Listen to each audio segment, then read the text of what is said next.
Do you mind if I talk to you about our Lord and Savior Cosmo Christ? You can't do that. I mean, what was it? The Church of Cosmo Christ? No, it was the Church of the Fifth Advent or something. That they called them Cosmo Christers. Really?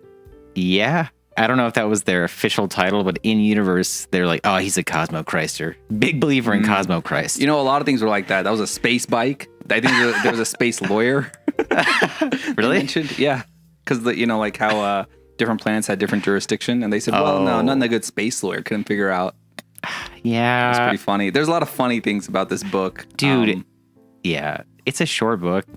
And it's mostly about Rama, obviously, but everything else that it hints at is like kind of hilarious. It is. And very weird. Okay, let's try to give an impromptu, somewhat okay Synopsis? summary. Yeah. So there's an object in the sky. Future humans detect it. We decide to explore it because it looks like it's not natural. It's made by some sort of sentient life. So we got a crew of people that go aboard this, spinning toilet paper tube looking thing, and they discover wonders beyond the wildest dreams of mankind. There's some man-on-man violence, and then eventually everybody kind of parts ways. And then it leaves. Yeah, that's the very short version. I mean, reading it, and this is probably credit to the author, Arthur C. Clarke, I thought it was like probably written in like the late 70s, maybe even early 80s, but it was written in 1973. So, from that angle, I think this is pretty good. For what it is, it's really good. I mean, obviously, who am I to, right? But obviously. Well, I mean, that's what we're here to do, right? That's right. Crap on the classics. Can you imagine? Is he alive still, Arthur C. Clarke? No, he died in like 2008 at the age of 90 in Sri Lanka. What? Oh, yeah. Ooh. All right. So, I mean, we're reading this book partly because it's like a really famous sci-fi book, and then partly because Villeneuve's going to make a live adaptation of it. And I knew nothing about it. I had heard the name before, but I never heard anything about it. And I figured the entire thing was just going to be like, guys with a space torch, just like, whoa. I knew nothing about what it was at all, at all. So overall, I liked it. But also overall, I could see where it would be a little bit boring for people. Well, yeah. I mean, what is this? 10, 20, 30, 40, like 50 years. 50. Oh my God. That's really depressing. Like for the time, right? It's like it suffers from that thing where a lot of old things do, especially old classics, where they're like the first to come up with these ideas, and so like they're really interesting. But now that those ideas are so normal to us, it's the first to introduce them into the mainstream, but then it becomes mainstream, and then it's but normalized. It's not like interesting to us because it's like, oh, I've seen this before, but it's like, well, this is where it came from, so it's kind of cool in that sense. But also, you're not like on the edge of your seat or anything, Right? It's not groundbreaking anymore, so it kind of suffers from that a bit. I don't know about you. I was expecting there to be kind of more going on, like a conflict.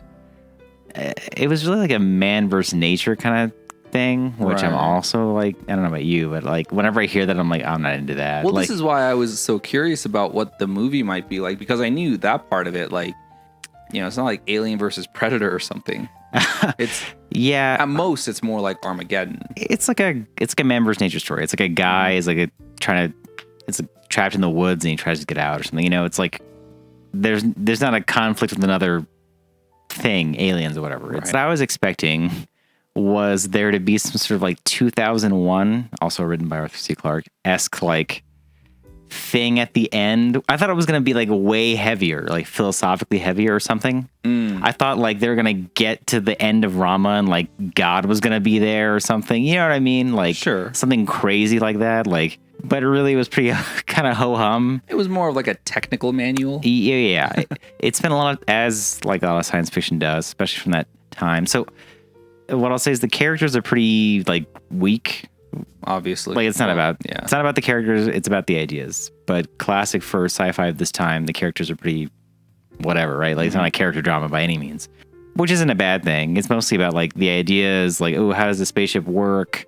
Trying to figure out with the characters, like what might the Ramans be like? What is, what's the purpose of this? That kind of thing. So, I mean, just starting from the top, I guess. I mean, the concept is good. You have all these ideas that you just want to put out there, like maybe alien society is like this.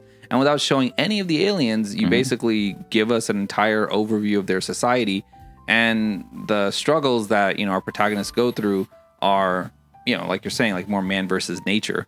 So as a concept, I mean, for a way to like show these sort of scientific principles to people, I think it was pretty good. It seems like stuff of this era, like 50s to like a lot of it, no one is blown away by seeing aliens or discovering that aliens exist very much. You know what I mean? Like they're kind of like, oh, cool. Well, let's check it out. It's not like, oh, my entire like bedrock of my beliefs have been shattered or whatever. Like there's other things alive. But I think it's because like we've said this before, but I think if you grow up in any of those eras, like if you're growing up in the 30s, the 40s, the 50s, the 60s, the 70s, 80s, any of those decades, you're undergoing such like tectonic shifts. I think you named every decade but ours, but okay. No.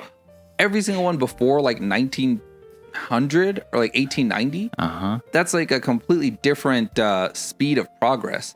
And everything after maybe like 1990, 2000, there's some social media, internet things involved that information is so quickly disseminated and we can see so much that it sort of changes how we view progress. But from like maybe 1890 to 2000-ish, people were undergoing such dramatic change that, people visited the moon for the first time. Like it was such an era of like big scientific discoveries, like outward discoveries, not like, hey, my iPhone's getting smaller, but big stuff like we're going to the moon, we're launching rockets, we can fly planes, that wasn't even a thing like 10 years ago. Now I can fly from like New York to London. Yeah. That, something like this, it just seemed like, oh, of course, like, we're going to keep going on. And one day, we'll meet aliens.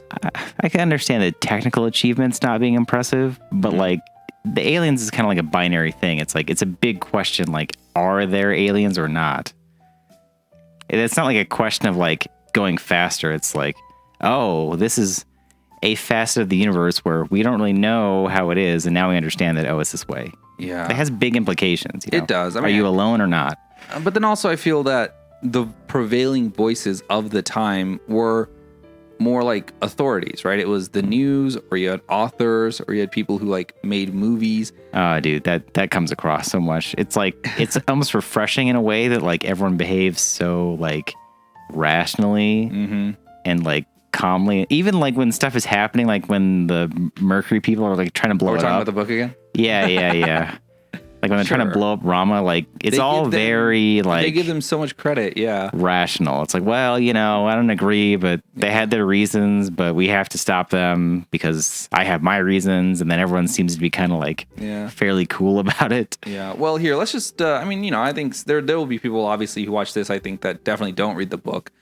But just kind of going from the beginning, I like, this book sets everything up pretty quickly. It says, hey, some asteroid hit, humanity got spooked, and then they set up all these sensors to detect, foreign objects, in the sky, and then this one kind of snuck up on them, this massive, perfectly smooth cylinder, and okay, this doesn't look like it's an asteroid, we need to explore it. They named it Rama because they ran out of Greek god. Pantheon, they said. The Greek and like Norse pantheon, they ran out of those names, so they finally worked its way down to Hinduism, so they named it Rama. That's what they say. Interesting stuff. And then, we got our commander who is exceptionally competent for his station. Yeah. And, he goes and boards Rama, and you got this little... It's all very logical. It's Rama like, committee in the background. Formed of all, like, the greatest minds kind of coming up with solutions to problems that they might encounter. And, like, the captain in the ship, it's like, well, Mr. Norton? This huge thing is moving very fast. We only have a limited amount of time to study it before it leaves the solar system. We have... whoever's close to it that can get there, that's who has to do it. It's not like the guy was selected, like, on purpose. It's like, well, he's there. So he's just a regular space trucker or something. I don't know what he is. He's just a guy, but he happens to be exceptionally good at his job. Yeah. But you get the impression that like that's just how people are, maybe. Right. Well, okay. It's space people. It's sort of like, can you imagine people operating a submarine who are like not competent? No. And that's what this is like. Like, you're not going to be in space and be incompetent. That would be insane. Hey, man, from his generation, I understand that. From our generation, I'm like, well, would it be the most shocking thing? No. Anyway, yeah, okay. So the plot of the story, I was actually surprised by how they were able to kind of propel everything along. You know, there's many chapters. It's split up into like 40 chapters for like how short of a book it is. Yeah. But, you know, for example, like this chapter is about how he traversed this Great Wall. This chapter is about how he got out of this pickle. You know, there's little technical problems that have to be solved. And you know, it's sort of nice because each chapter is, hey, this is a problem. This is how we solve it. And we talk about it with Project Hail Mary, how the protagonist was just like, I'm gonna solve this with a math problem. Da da da da. And that was more transparent in what it was doing. But this one, it seemed a little bit more cinematic, I suppose. A little bit less on the nose. The chapters were like 5 pages long, and it's like, oh, this happened, and then you know you cut to the next chapter. It's like been a week, and like they figured it out. You know, it's not like you know, I said you have the Rama committee telling them kind of, hey, maybe watch out for this. You'll have something bad happen, like the foreboding, and the Rama committee will be, you know, saying in their like little Scooby group, I got a plan.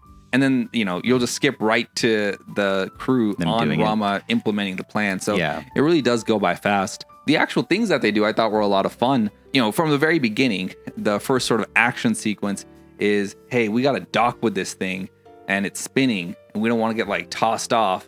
And luckily, there's a little way for us to put ourselves in a little like nook to make sure we don't fly off. It was like you can land at the top because it's not spinning as fast. No, it's not spinning at all. Yeah, at the pole. At the very center of a spinning disc. Like it's not spinning. They landed pretty close to that, but there was like a raised nub or whatever they could park against because the centrifugal force would slowly kind of push them off that way. It was very hard sci-fi. I paid attention to all that kind of stuff. So it's like, hey, like this thing's spinning, we'll park here. And then it's like, well, we're going down, and the farther we get down, the higher the gravity is going to be. Yeah, well, let's explain it even further. Because I think this is the kind of the funnest part is, you know, if you see this in a movie, I think the most fun part is seeing these concepts and sort of the grandness of it come to life.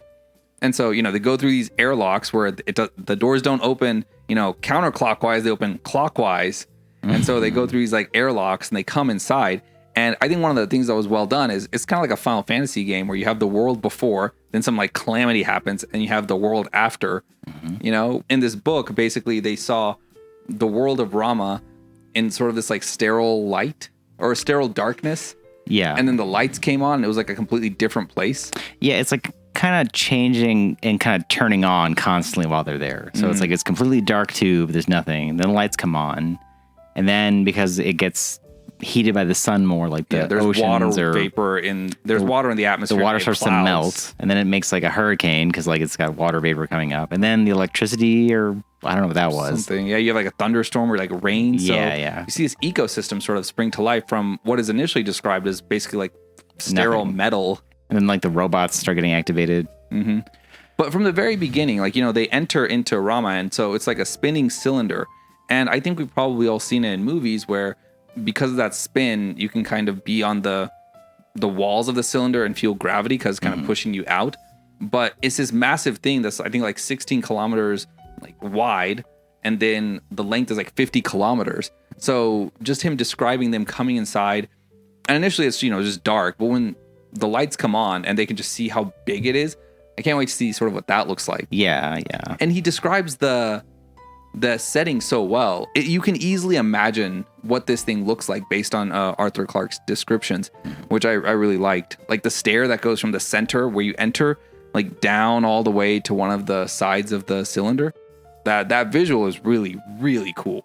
Yeah, the ring ocean that kind of like goes all the way around, the little islands with the like little cities they have.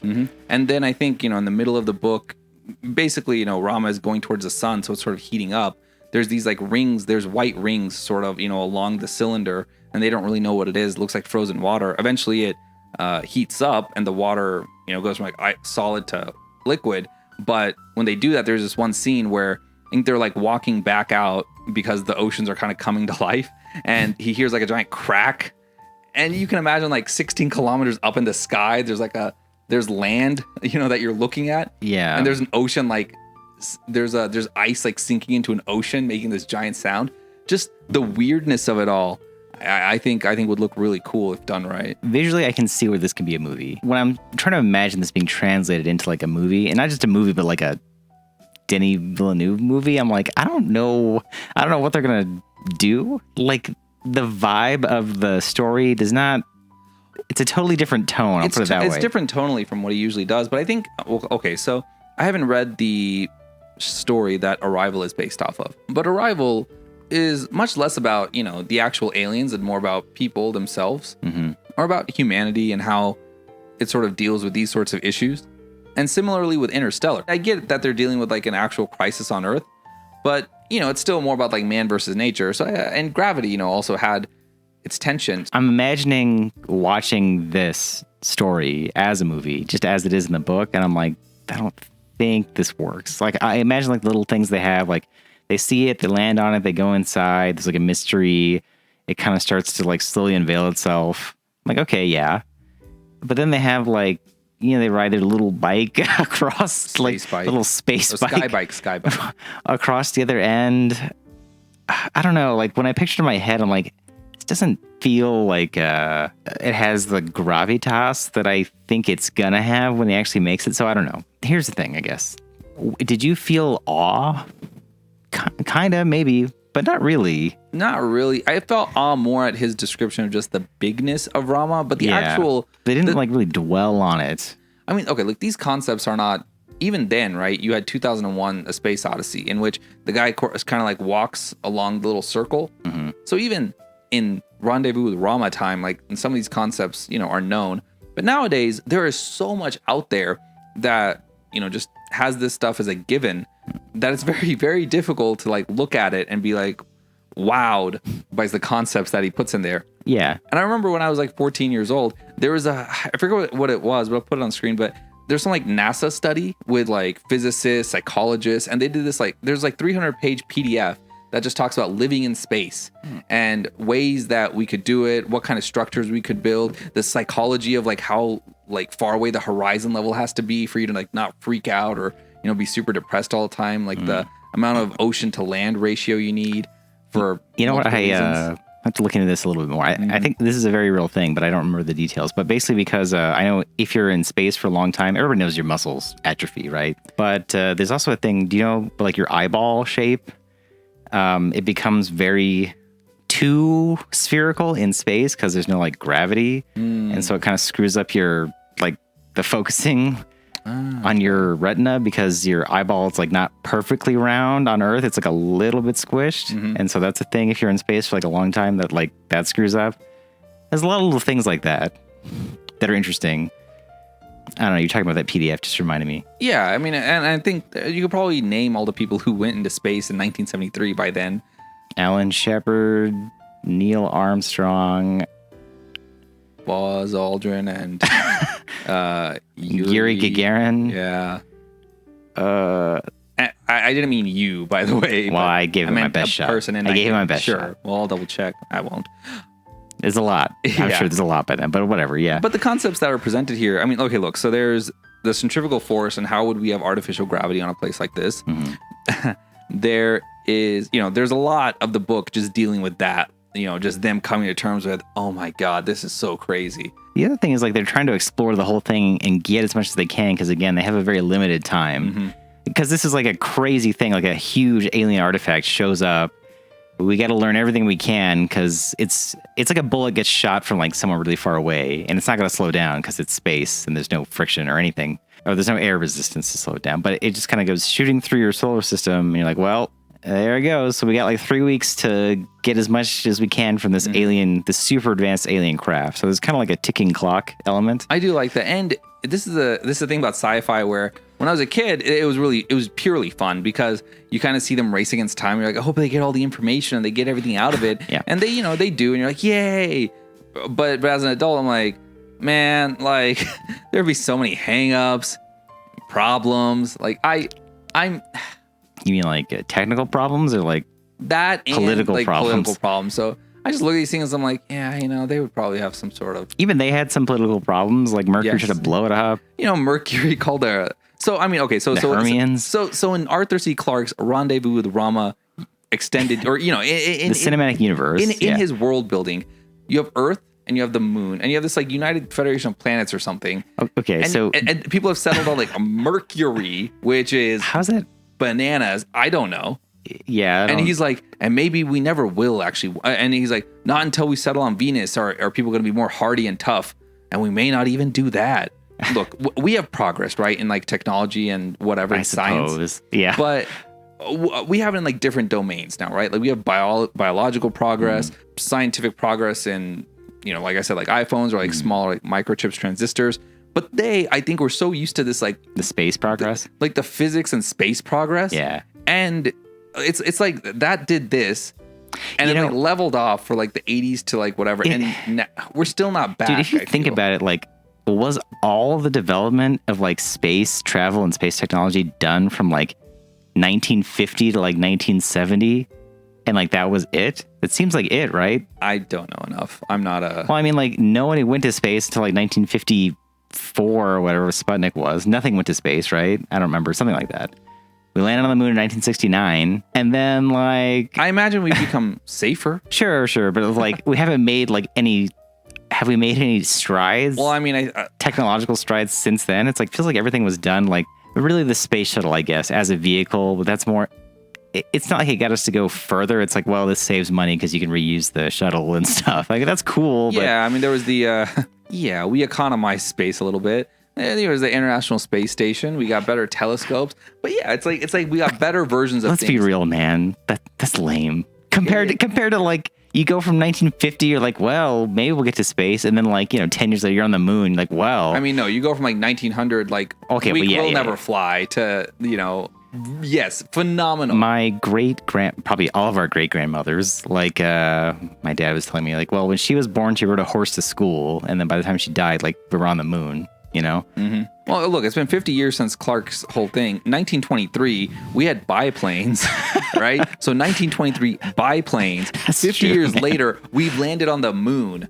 Right, yeah. now, 50 years later, we might land on the moon again. Sure. I guess, like, we had biplanes in 1910, 14. What's the most advanced thing you had in 1923? Was it biplanes? Monoplane. A very crappy early monoplane, probably. Yeah, it all sounds the same. Yeah, whatever. Okay. All right. Yes. I don't know what the point of this was, but yeah. All he described so many things in here, and it's I was listening to it, and it was just look. He took it as such because this takes place in the year like 2100 or something like that. Something like that. Like not. Well, I know by reverse logic, it takes place 200 years after everything Arthur C. Clarke knows and loves. So it must have been 1950, 2150. Okay. All right. Okay, because I'm just gonna talk about it now. Look. I know a lot of things do this. This book is more, it's more a time capsule of 1973 than of like, hey, this is what the future is. Okay, yeah. Because let's just talk about this. You want to talk about the weird stuff? Maybe the weird stuff, but this is kind of fun, right? There's no computers. The thought of like these robots, like, going around, like basically in Rama, eventually, after they explore it in the dark, they explore it with, some clouds, they explore it with these, robot automatons that are like cleaning up and like, admiring the place. They go through stages of how they see Rama and all these different things they see, sure. But when these robots come, basically they're not sure, our human crew, of like how they work, or could that even be a robot? Or man, it looks like a giant bug, a metallic bug. Can that even be a thing? How are they controlled? It's only this big. That's not big enough for it to have like the processing power to make these decisions. Like, because you can't put vacuum tubes in it. Yes. So there are so many things like that. Like if they had a drone, you know what I mean? Yeah, that's true. Like, yeah. okay, let's look at this from 2023. If today's technology went and got onto Rama. Yeah. What you're saying is not like even 2150, 2024. Yeah. Like we'd have a drone. We'd have a DJI Phantom. We could fly to the other end and like that look would around. like continuously take like 360 photos, and we'd have the entire thing mapped out. Yeah. In like hours, and we'd have like AI going over it and just like cataloging every single thing. We would have like sensors going up, and that would know like the exact pressure, temperature, and like all parts of it. Yeah. Like the problems they encounter. Even today, 50 years later, and probably earlier, would be solved like that. Which is the fun, that to me is the really fun part. It's always hard to like escape your own time frame, right? Even if you're trying to like say like, oh, the future will be like this. The thing is like, it's just hard to envision things that you can't even have what does he think about YouTube, right? Like, there's so many layers of stuff you have to explain.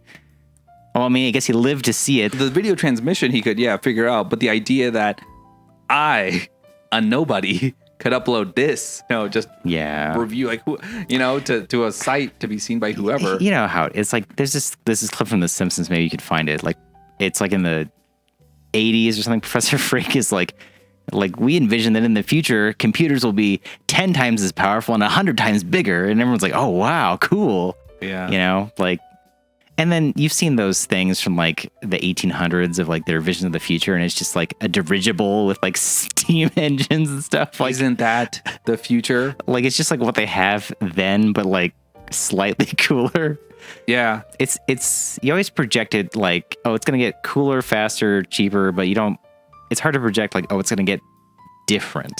Yes. That's the hard part to like, well, which way is it going to go? Exactly. And so this is like, this book's an extension of 1973. Yeah. I do feel kind of sad because it feels like when I was younger, maybe even then it wasn't such a big thing, but I feel like there's not as much interest in actual space doing much, which I get it, right? It's such a bunch of dirt and like it's cold, but maybe now, like it seems like these movies, and honestly, it seems like Villeneuve himself is sort of leading this charge.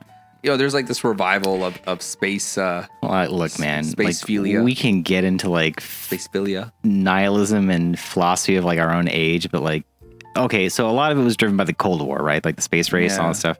And then the truth of the matter is, it costs a lot of money to do anything in space. I get it, and it doesn't get you much really. But I agree. I mean, I think like, what's the point of being alive or being human if you're just like trying to do things the most economically possible, right? Like you want to go to a place just to say you can go there, right? Just to say like, hey, there's been a man on Neptune or whatever. And I agree, right? I think the last 20, 30 years, it's a shame that we are not trying to like explore space or develop as humanity, Like we went to the moon, that was in 1969, so like 55 years ago, and we never made it to anywhere else.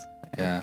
I mean, the impetus really, I get it, right? Like the cost-benefit ratio is so skewed after anything beyond that. It costs $8 trillion, and all you get is like to say, well, we put a guy on Mars. But, And there was some political, capital on the line, I suppose.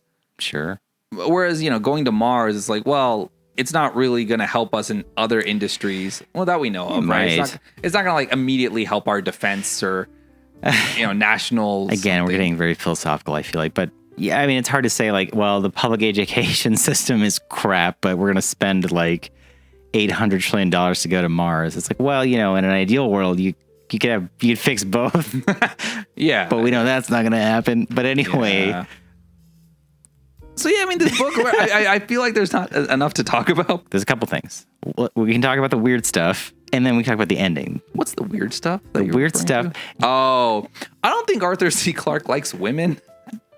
Arthur C. Clarke is gay, so you're very right. Okay.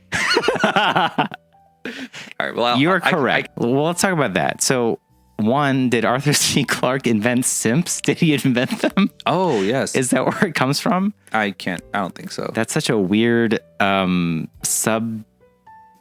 It's barely there. There's these simps that are like biologically grown monkeys, kind of smarter monkeys. Genetically engineered a little bit. Like, is that like weird slavery? It seems kind of weird. It does seem like weird slavery. But then is a dog a slave? Oh, God. It's like, well, if they like it, is it? I mean, look, yeah. So Arthur C. Clarke, it's like the house elves from Harry Potter. Kind of, yeah. Well, he says very specifically they have an IQ of about 70, and they can do these tasks, but they can't do anything more complicated. Whatever. Where does free will come in and stuff? Yeah. It's really strange. And there was even one part where I think the simps. Yeah. They wouldn't do well in an emergency, so the simp master would have to euthanize them all. Oh, that's right. And the one time that it actually fell to the simp master to do this, he ended up ending his own life. Because he was attached to the simps. And he himself was simping for the simps. Yes, and so then that duty Felt to the captain. Yes, if it needed to be performed. No, I don't think it was the captain. I think it was like a medical. It was somebody else. It was someone else. Because he was thankful that he wouldn't have to do it. Our That's captain. right. The medical officer. Yeah. It's like, well, the ship's going down. You know? It was such a weird thing. No, Pa, it's my simp. Yeah, it was such a weird thing to introduce. Okay, so yeah, there's like 4 of them. They do like menial tasks on the ship. They clean stuff. They do a little bit of technical stuff. They can't really understand or do anything else.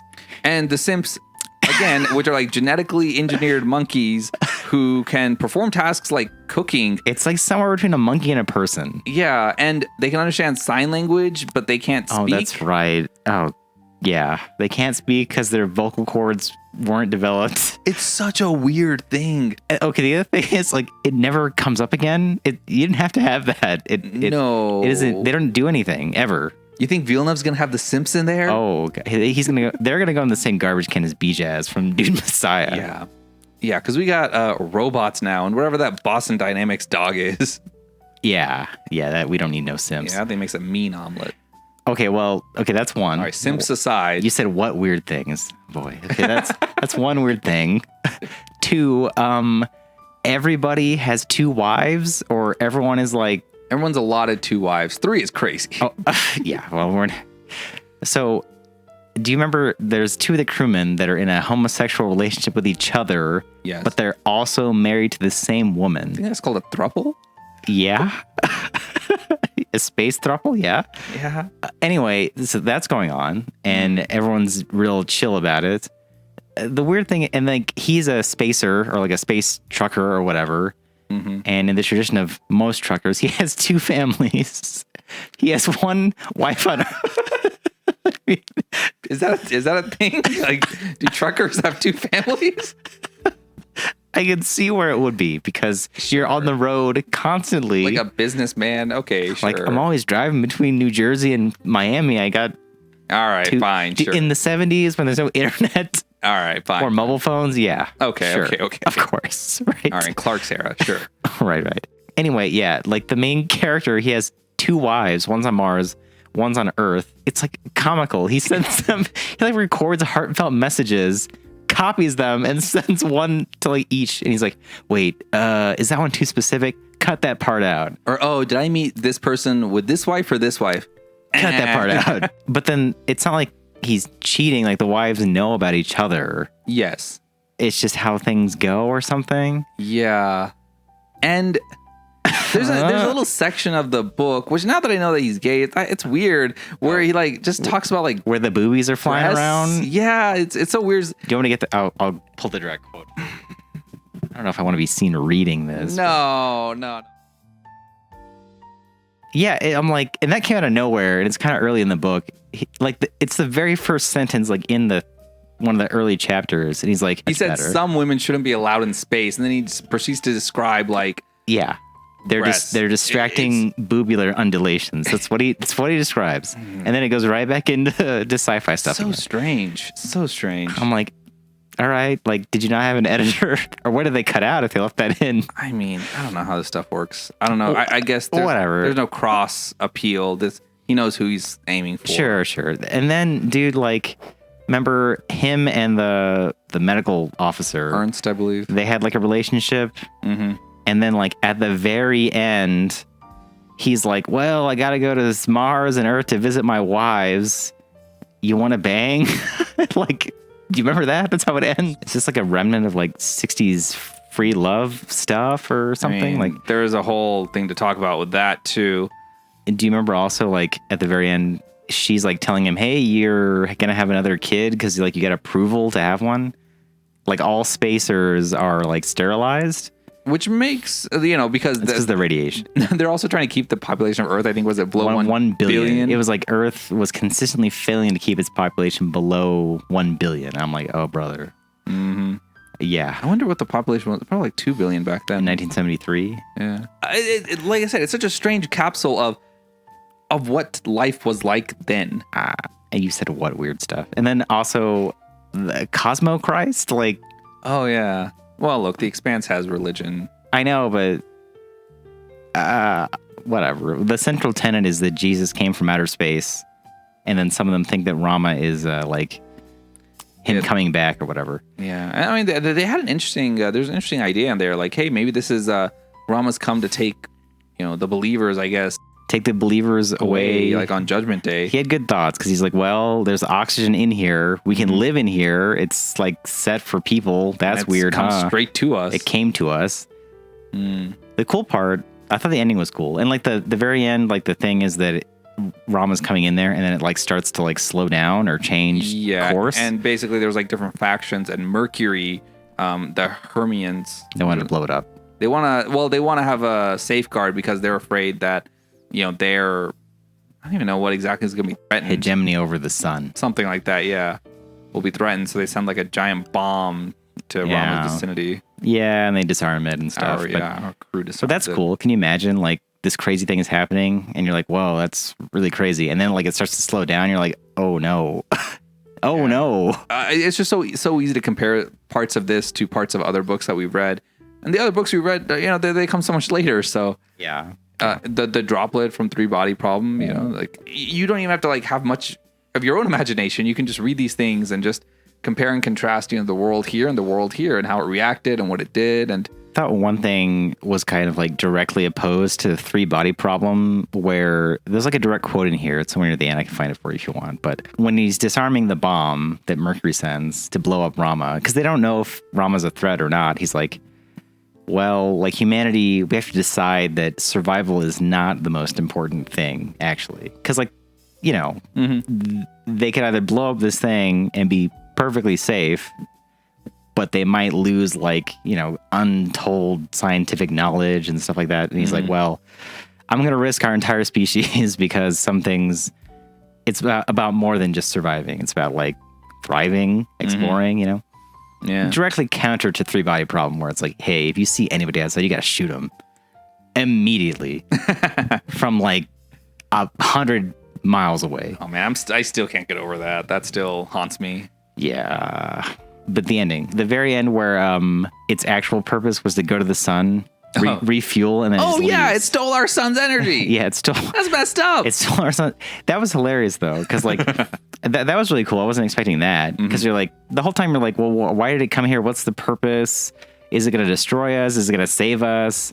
And then the truth is, it doesn't even notice. Like we're so far beneath it. It's just like it just comes, uses our solar system as like a refueling station, just goes, and everyone's like, oh. It's like if you're like walking by an anthill and you like step on part of it and the ant's like, oh, what's gonna happen? Oh, and like you just go and they're like, huh. It's like you've just changed everything about everything and then you're just gone. They're like totally beneath notice and then they're just left there like, oh. Yeah. A couple, like 5 generations later, their entire society is made of rubber because they think that that's what propelled you to be so much stronger than them. Like a giant like Nike statue or whatever. Like, so that part was cool. Because I wasn't expecting that. And everyone's like, huh, well, that happened, I guess.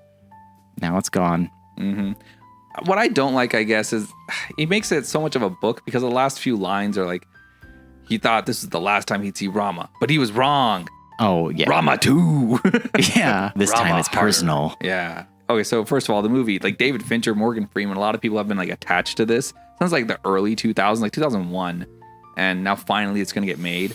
I think, after like The Martian and stuff had critical success, and I think what we have to see is it's like a 1973 book, and it's difficult for us to get as excited by it as maybe someone back then.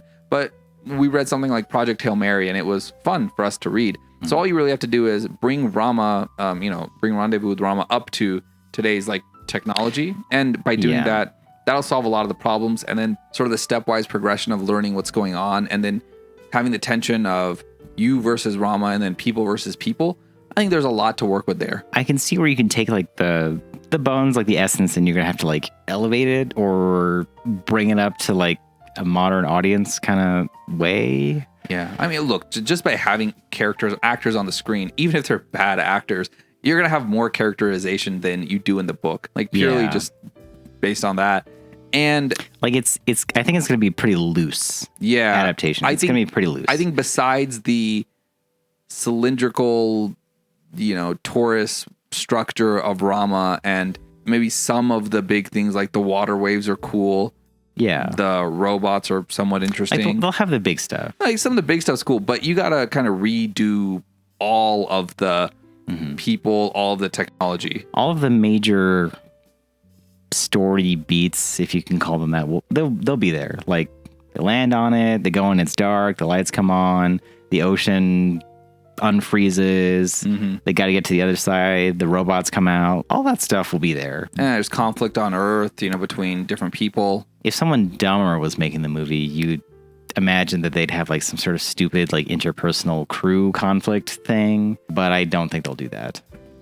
They'll have more character, but I don't think it's going to be like, you know. No, it'll be, I think the crew will be pretty good. And I think maybe Mercury or you could replace all these people. I think, you redo it for current day world and what we know about space. And you're not going to have Mercury, you're going to have something more akin to the Expanse, which I think makes sense, some sense at least. And, that's sort of your factions. And then maybe you have competition there and you have some other external, ticking clocks to deal with. And then I think the technology is going to be different. Like we say, UAVs, these sorts of things.